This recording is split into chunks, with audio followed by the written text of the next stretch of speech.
Hello students. तो आज जो हमारा टॉपिक रहने वाला है दैट इज़ फिश प्रोडक्शन, और ये आपका improvement in food resources class 9th का कंटिन्यूएशन में जो टॉपिक है वो रहेगा।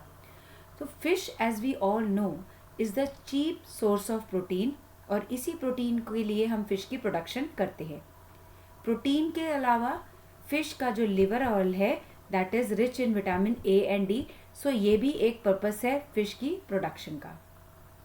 अब जब हम फिश प्रोडक्शन कर रहे हैं तो कैसी फिशेज़ हैं, मतलब हमारी जो फिशेज़ हैं वो दो कैटेगरीज में हम फिशेस को कवर करते हैं। मतलब जो फिश हैं वो तो ट्रू फिश हैं ही हैं।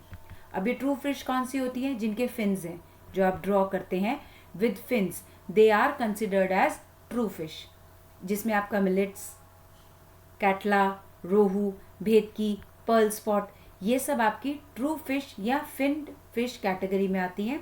इसके अलावा जो फिश नहीं है, ठीक है, they are actually not the fish. जो प्रॉन्स हैं वो आपकी आर्थ्रोपोडा फाइलम को बिलोंग करते हैं। ऑयस्टर और मिसल्स जो है वो मोलस्क फाइलम को बिलोंग करते हैं। तो ये जो है वैसे हम इनको कंज्यूम करते हैं तो इसलिए इनको फिश कहा जाता है, लेकिन actually they are not fish, they are from some other phylums. लेकिन इनके ऊपर एक बॉडी में शेल रहता है तो हम इनको शेल फिश की कैटेगरी में इनको स्टडी करते हैं। तो मतलब फिश प्रोडक्शन में हम क्या क्या चीज़ें प्रोड्यूस कर रहे हैं, एक तो जो ट्रू फिश हैं वो, और दूसरी वो जो सी फूड की तरह यूज़ करी जाती हैं but they are not true fishes, तो उनको हम शेल फिश की कैटेगरी में पढ़ते हैं। अब चलिए, हमने पढ़ लिया कि भैया ये फ़िश हैं और ये फ़िश हैं जो फ़िश प्रोडक्शन में काम आती हैं। अब इन फ़िश को जो कि पानी में हैं, इनको कैसे हम अपने पास ला सकते हैं, कैसे इनको कंज्यूम करने के लिए कैसे इनको पकड़ा जाए। तो फ़िश ऑब्टेन करने के दो मेथड हैं। एक है कि कैप्चर कर लो, जाकर जहाँ पर ये फ़िश हैं उनको जाकर कैप्चर कर लो उनके नेचुरल सोर्स से। अब उनका नेचुरल सोर्स क्या हो सकता है? फ्रेश वाटर भी हो सकता है, और उनका नेचुरल सोर्स सी वाटर या मरीन वाटर भी हो सकता है।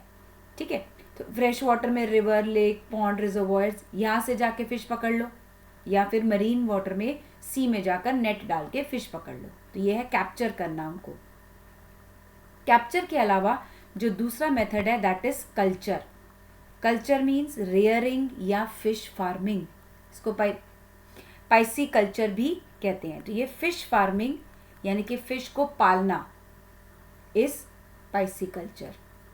अब फिश फार्मिंग हम फ्रेश वाटर में भी फिशेस को पाल सकते हैं और मरीन वाटर में भी हम फिश को पाल सकते हैं। तो यानी कि फ़िश को ऑब्टेन करने के दो मेथड्स हैं, एक जाकर कैप्चर कर लो और दूसरा उनको पाल लो या कल्चर कर लो। अब यहाँ पर हम देख रहे हैं कि फ़िशेस आपको फ्रेश वाटर में भी मिलती हैं और मरीन वाटर में भी मिलती हैं। तो इन दोनों को हम अलग अलग स्टडी करते हैं, fresh water fish and marine water fish. तो सबसे पहले हम स्टार्ट करते हैं विद मरीन फिशरी। अब मरीन फिशरी आपको कहाँ कहाँ पर मिलेगी? एक तो डीप सी है ये आपका सी के पास, दूसरा जो कोस्टल एरियाज़ हैं, कोस्ट लाइन में आपको मरीन फिश ही मिलेंगी। अब जो मरीन फिश हैं, कौन कौन सी ऐसी फिशेज़ हैं जो आपको समुद्री पानी में मिलती हैं, यानी कि सॉल्टी वाटर में मिलती हैं? They are pomfret, mackerel, tuna, sardines and Bombay duck. ये वेराइटीज़ ऑफ फिश जो हैं ये आपकी मरीन कैटेगरी की फ़िश हैं। अब वही तरीका है कि इनको ऑब्टेन कैसे करना है। इनको ऑब्टेन करने के वही दो मेथड्स हैं। एक आपका इनको जाकर के कैप्चर करना, पकड़ के लाना फ़िश को।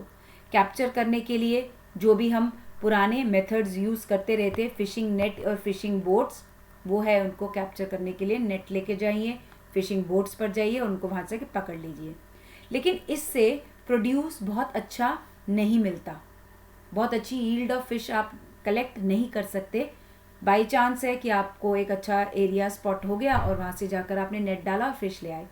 तो फिशिंग को मोर प्रोडक्टिव बनाने के लिए मॉडर्न टेक्नोलॉजी का भी साथ में यूज़ किया जाता है, और कुछ ऐसी टेक्नोलॉजीज़ में इको साउंडर और सैटेलाइट्स की मदद से एक बिग शोल ऑफ फिश को ट्रेस किया जाता है और वहाँ पर जाकर के उनको कैप्चर किया जाता है। दूसरा तरीका है कि हम इनको पाल लें, इनका कल्चर कर लें और कल्चर करना मरीन फिश का इज़ नोन एज मैरीकल्चर। अब मैरीकल्चर में हम कौन कौन सी तरह की मछलियों को पालना चाहेंगे? हम उन मछलियों को पालना चाहेंगे जिनकी कोई इकोनॉमिक इम्पोर्टेंस है। अब इन इकोनॉमिक इम्पोर्टेंस की कैटेगरी में आपकी सारी जो हमने फिन्ड फिश के ऊपर बात करी थी, मिलेट्स, भेटकी, पर्ल स्पॉट, ये सब फिन्ड फिश हैं जो कि हम पालते हैं। उसके बाद वो सारी shellfish, mussels, prawns, oysters. Oysters को क्यों पाला जाता है? Oysters are reared for their pearls. ठीक है, oysters are reared for their pearls. इसके अलावा सीवीड्स, जो प्लांट्स एंड एनिमल्स से मिलते हैं, सीवीड्स, वो भी मैरीकल्चर में यूज़ किए जाते हैं। ठीक है, अब ये तो बात करी हमने मेरीन फिशरी की।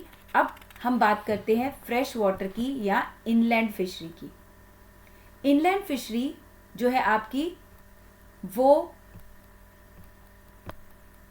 आपको जो फिश हैं कैनाल्स, पॉन्ड्स, रिजर्वॉयर्स, रिवर्स और ब्रैकिश वाटर, इन सब जगह पर से आपको इनलैंड फिशरी मतलब क्या है कि ये जो फिश हैं ये ज़मीन के अंदर पानी वाली जो जगहें हैं, जो लैंड में पानी वाली जगहें हैं, जैसे कैनाल्स हैं, पॉन्ड्स हैं, रिजर्वॉयर्स हैं, वहाँ से जब फिश पकड़ी जाती है तो उसको बोलते हैं इनलैंड फिशरी। अब ये तो आपके फ्रेश वाटर के सोर्सेज आ गए, canals, ponds, rivers and reservoirs. इसके साथ आपका ये ब्रैकिश वाटर का भी, ब्रैकिश वाटर जो रिसोर्स है वो भी आपकी इनलैंड फिशरी में आता है। अब ये ब्रैकिश वाटर क्या है? ब्रैकिश वाटर वो वाटर है जहाँ पर सी वाटर और फ्रेश वाटर मिल रहे हैं। जैसे आप ये देख रहे हैं एक रिवर जा रही है, ये जाकर के ओशन से मिल रही है, तो यहाँ पर जो पानी बनेगा that is known as brackish water. और ब्रैकिश वाटर के आपके कुछ जगहें क्या है? एस्ट्यूरीज और लगून्स। एस्ट्यूरीज और लगून्स ये आपके ब्रैकिश वाटर के सोर्सेज हैं। ठीक है, अब एस्ट्यूरीज क्या है? एस्ट्यूरीज वो जगहें हैं जहाँ पर देखिए रिवर जा रही है और ये ओशन है। रिवर और ओशन के बीच में से जो थोड़ी सी जगह कट जाती है जस्ट बिकॉज ऑफ सैंड, तो ये डेवलप हो जाती है as the form of estuaries. और लगून्स क्या है कि एक पूरा का पूरा ओशन का पानी लैंड के अंदर की तरफ आ गया और वहाँ पर वो कलेक्ट हो गया। This is known as lagoons. तो brackish water, rivers, reservoirs, ponds, lakes, यहाँ पर आपकी होती है इनलैंड फिशरी। अब इनलैंड फिशरी में भी अगर आपने फिशेस पकड़नी है तो वही तरीका है, एक तो आप उनको जाके कैप्चर कर लो या फिर आप उनका कल्चर कर लो। कैप्चर करना, जाकर पकड़ना, यहाँ पर एक अच्छा यील्ड हमको नहीं मिलता कैप्चर करने से। कल्चर करने से हमको पता है कि एक अच्छा यील्ड हमको मिल जाएगा। और कल्चर करना पानी में फिश का is known as aquaculture. ठीक है, it is known as aquaculture. अब ये एक्वा कल्चर बहुत तरीके से हो सकता है, जैसे कि हम फिश को पाल सकते हैं पैडी फील्ड्स के साथ। मतलब पैडी फील्ड्स में आपको मालूम है कि पानी को रोक के रखा जाता है राइस ग्रो करने के लिए, तो वहाँ पर हमारे लिए बहुत फ़ायदेमंद रहता है अगर हम पैडी फील्ड्स में ही साथ में फ़िश कल्चर कर लें। इसके साथ साथ एक बहुत इंटेंसिव तरीका जो है फिश फार्मिंग का, that is known as composite fish culture. अब कंपोजिट फिश कल्चर क्या है?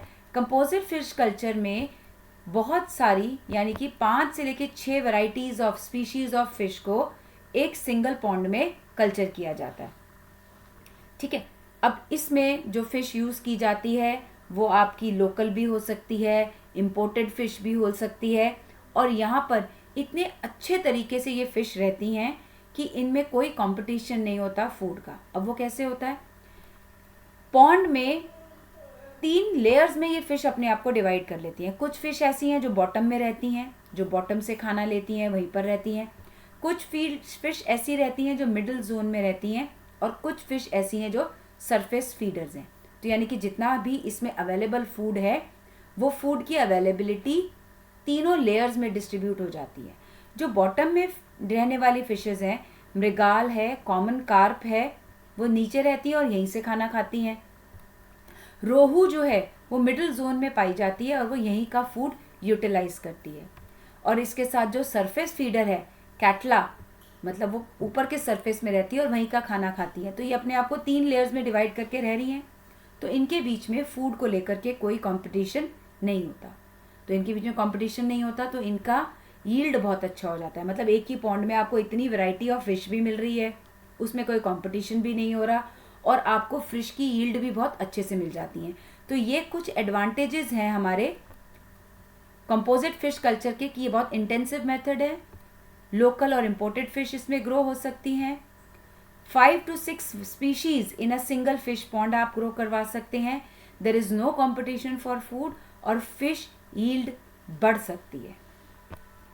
इसके साथ साथ जो इनमें एक और स्पीशीज पाई जाती है दैट इज ग्रास कैप, जो यहाँ पर वीड्स ग्रो हो रहे हैं वो वीड्स खाने का काम करती है। मतलब एक और फायदा हो रहा है इसको कंपोजिट फिश कल्चर करने को। अब सुनने में ये बहुत अच्छा लग रहा है कि ठीक है सारी फिश एक साथ रह रही है और हमको बहुत सारा दिख रहा है, बट इसकी एक बहुत बड़ी प्रॉब्लम जो हमारे सामने आती है वो है इनका रिप्रोडक्शन यानी कि ब्रीडिंग सीजन के बारे में।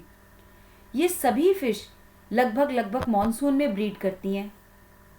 अब जब ये फिश ब्रीड कर रही है मॉनसून में सारी एक साथ, तो हमको इनके सीड्स और एग्स मिलना थोड़ा सा मुश्किल हो जाता है। हमें प्योर क्वालिटी ऑफ सीड्स और एग्स नहीं मिल पाते।